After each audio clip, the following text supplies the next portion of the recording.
Assalamualaikum warahmatullahi wabarakatuh. Hari ini kita akan membahas sistem respirasi. Sebelumnya, saya akan memperkenalkan anggota kelompok saya. Yang pertama ada Cecep Kiki, yang kedua Hilma, yang ketiga Muhammad Rifki, yang keempat saya sendiri Narisca, dan yang terakhir Tami. Seperti yang telah kita ketahui, bahwa salah satu ciri makhluk hidup adalah bernafas. Nah, untuk bernafas ini mempunyai dua saluran, yaitu saluran nafas atas dan saluran nafas bawah. Pada saluran nafas atas, udara masuk melalui rongga hidung atau rongga mulut, kemudian ke faring, lalu masuk ke laring, dan kemudian ke trakea untuk selanjutnya ke paru-paru. Contoh penyakitnya yaitu infeksi saluran nafas atas, batuk, dan flu. Pada saluran napas bawah, udara masuk melalui trakea, kemudian masuk ke bronkus, bronkioli, dan alveoli. Contoh penyakitnya adalah asma bronkial, bronkitis, dan emfisema. Selanjutnya masuk ke gangguan sistem respirasi. Yang pertama adalah emfisema, yaitu penyakit yang menyebabkan paru-paru mengalami pembengkakan karena pembuluh darahnya kemasukan udara. Yang kedua yaitu asma, merupakan kelainan penyumbatan saluran pernafasan yang disebabkan oleh alergi seperti debu, bulu, atau rambut. Selanjutnya ada tuberkulosis yang merupakan penyakit paru-paru yang disebabkan oleh Mycobacterium tuberculosis. Kemudian influenza yang merupakan penyakit yang disebabkan oleh virus influenza dengan gejala bersin-bersin, demam, dan pilek. Dan yang terakhir adalah kanker paru-paru yang merupakan penyakit paling berbahaya dalam gangguan sistem respirasi ini. Gangguan pada sistem respirasi ini ditandai dengan adanya batuk, yaitu refleks proteksi saluran pernapasan terhadap iritan atau benda asing. Bila keluhannya batuk, maka ditentukan jenis batuknya apa, apakah batuk kering atau batuk berdahak. Tanda yang selanjutnya adalah sputum atau dahak, yang merupakan mukus yang terbentuk berlebihan dan tertimbun di saluran napas akibat rangsangan tertentu. Bila keluhannya batuk berdahak, maka ditentukan apa sih jenis dahaknya, apakah dahaknya berwarna kuning atau berdarah yang disebut juga hemoptisis. Tanda yang selanjutnya yaitu sakit pada bagian dada, kemudian dyspnea atau kesulitan bernafas sewaktu beraktivitas atau sedang beristirahat, kemudian tekanan oksigen rendah disebut juga hipoksemia, kemudian kurangnya asupan oksigen yang disebut juga hipoksia, dan yang terakhir warna kebiru-biruan pada kulit atau sianosis akibat peningkatan jumlah Hb yang mengikat karbon dioksida. Kita masuk ke obat sistem respirasi. Yang pertama adalah batuk, yang terbagi menjadi dua macam, yaitu ekspektoran dan antitusif. Obat sistem respirasi yang kedua adalah asma. Nah, yang akan dibahas yaitu bronkodilator beta agonis, bronkodilator santin dripat, antikolinergik, kortikosteroid asma, anti-leukotrin, dan mast cell stabilizer. Nah, apa sih batuk itu? Batuk merupakan suatu refleks fisiologi yang terjadi karena adanya rangsangan pada selaput lendir pernapasan. Selanjutnya kita masuk ke jenis batuk yang pertama yaitu ekspektoran. Merupakan obat untuk memudahkan pengeluaran dahak yang berlebihan dari saluran nafas. Dibagi menjadi tiga macam. Yang pertama sekretoliti yang merupakan obat untuk meningkatkan sekresi mukus di bronkus. Contohnya gliseril gualikolat, amonium klorida, dan kalium iodida. Yang kedua sekretomotorik, merupakan obat untuk merangsang kerja silia di saluran nafas sehingga gerakan dahak meningkat dan mudah dikeluarkan. Contohnya minyak atsiri. Kemudian mukolitik, yaitu obat untuk mengubah sifat psikokimia dahak dengan cara menurunkan viskositas dahak sehingga dahak menjadi encer. Contohnya ambroxol, bromheksin, karbosistein, dan asetilsistein. Beberapa obat dari jenis ekspektoran ini mempunyai efek samping. Yang pertama, amonium klorida mempunyai efek samping mual, muntah, dan hipokalemia. Kemudian bromheksin yang mempunyai efek samping gangguan saluran cerna, mual, iritasi lambung. Dan gliseril guaikolat yang mempunyai efek samping rasa tidak enak perut, pusing, mual, dan muntah. Jenis obat batuk yang kedua yaitu antitusif, yang merupakan obat untuk menekan atau menghentikan rangsangan batuk dan menurunkan intensitas batuk. Dibagi menjadi dua macam. Yang pertama, antitusif sentral, bekerja untuk menekan batuk di pusat atau medula. Dibagi menjadi dua macam kembali, yaitu opioid yang ketergantungan dan non-opioid, obat yang tidak ketergantungan.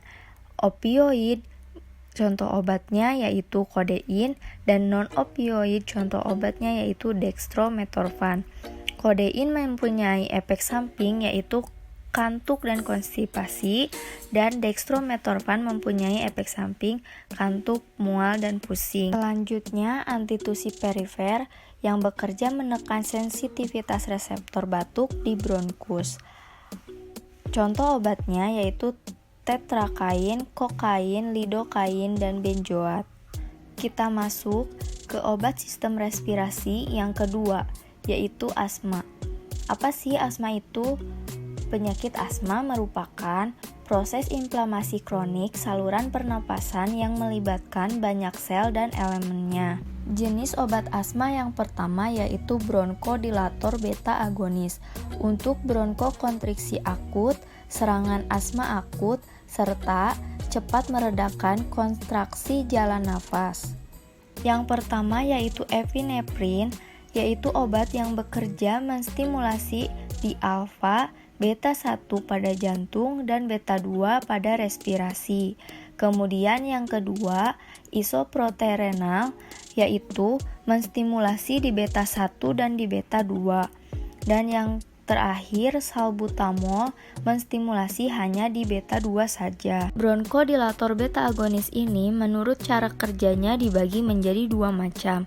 Yang pertama, short acting, yang merupakan jenis beta agonis yang bekerja cepat, sehingga bisa digunakan untuk mengatasi serangan penyempitan saluran pernapasan akibat asma atau PPOK yang terjadi secara tiba-tiba. Obat ini bisa langsung bekerja dalam hitungan menit dan efeknya bertahan selama 4-6 jam.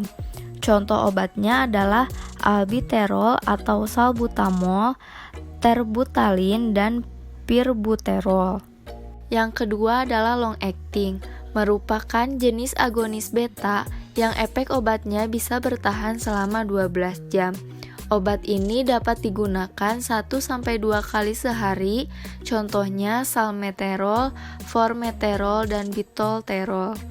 Kemudian, indikasinya adalah bronkokontriksi, asma bronkitis, penyakit paru lain, dan serangan akut.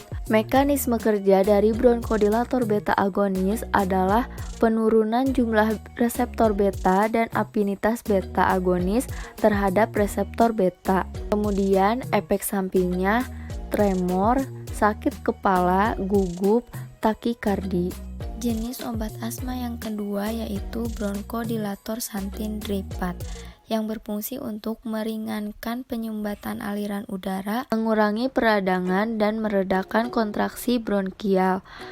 Contoh obatnya yaitu aminofilin dan teofilin. Indikasi dari bronkodilator santindripat ini adalah asma, bronkitis kronis, emfisema, asma dari akut, ringan, sampai sedang. Sedangkan mekanismenya, obat ini dapat menghambat enzim fosfodiester. Cara ini dapat meningkatkan konsentrasi zat kimia yang melebarkan saluran udara. Kemudian, efek sampingnya adalah sakit kepala, susah tidur, mual, diare dan mules, anoreksia, takikardi, disritmia, dan urinasi. Yang selanjutnya antikolinergik yang berefek bronkodilatasi dan dilatasi jalan napas yang disebabkan oleh ipatropium bromid dan atropin sulfat yang merupakan inhibitor kompetitif yang dapat berefek bronkodilatasi. Mekanisme kerja antikolinergik ini adalah dengan memblok reseptor muskarin dari saraf-saraf kolinergik di otot polos bronki hingga aktivitas saraf adrenergik menjadi dominan dengan efek bronkodilatasi. Indikasinya untuk serangan asma akut parah, asma kronik, dan bronkitis kronik. Sedangkan efek samping dari antikolinergik ini adalah mulut kering, pusing, obstipasi, dan lain sebagainya. Kemudian kortikosteroid asma yang efektif untuk asma karena mengurangi inflamasi saluran nafas. Dengan mekanisme kerja, obat ini bekerja dengan menghambat atau mengurangi peradangan di saluran nafas yang dapat memicu gejala-gejala asma seperti batuk dan sesak napas. Kemudian indikasinya asma, rheumatoid arthritis, bronkitis, kolitis, reaksi alergi pada kulit, mata, atau hidung. Dan efek samping dari obat kortikosteroid asma ini pada prednison dan prednisolon, penurunan sistem imun, alergi, efek sistemik kardiovaskular, endokrin, resistensi cairan, dan gangguan elektrolit. Sedangkan pada obat budenosid, fluticasone, dan beclomethasone, yaitu iritasi faringeal atau orofaringeal, kandidiasis, mulut kering, dan batuk. Selanjutnya yaitu anti-leukotrin. Dengan mekanisme kerja, Montelukast bekerja dengan memblok zat alami tertentu yang dapat menyebabkan atau memperburuk asma dan alergi. Obat ini membantu membuat bernapas lebih mudah dengan mengurangi pembengkakan di saluran pernapasan. Javirlukast, obat ini bekerja dengan menghambat aktivitas zat alami yang mungkin menyebabkan atau memperparah asma. Indikasinya untuk asma kronik profilaksis dan pengobatan asma kronis. Dengan efek samping, obat Montelukast yaitu pusing, mual, diare, dan disfungsi hati, serta tidak boleh untuk anak kurang dari 1 tahun. Sedangkan obat Javirlukast efek samping lebih sedikit, tetapi tidak boleh untuk anak kurang dari 6 tahun. Yang terakhir, mast cell stabilizer tersedia dalam bentuk tetes mata untuk mengatasi konjungtivis akibat alergi dan semprotan hidung guna meredakan reaksi alergi di hidung serta jalan nafas. Contoh obatnya yaitu kromoglikat dan nedokromil. Dengan mekanisme kerja adalah dengan mencegah pelepasan histamin dari sel mast di tubuh. Indikasinya, terapi tambahan pada asma, profilaksin bukan untuk serangan asma akut, dan mencegah asam induksi olahraga atau antigen. Serta efek sampingnya adalah iritasi tenggorokan, batuk, pusing rasa tidak enak, dan rinitis. Sekian yang bisa saya sampaikan. Mohon maaf bila ada kekurangan dan kesalahan. Terima kasih. Wassalamualaikum warahmatullahi wabarakatuh.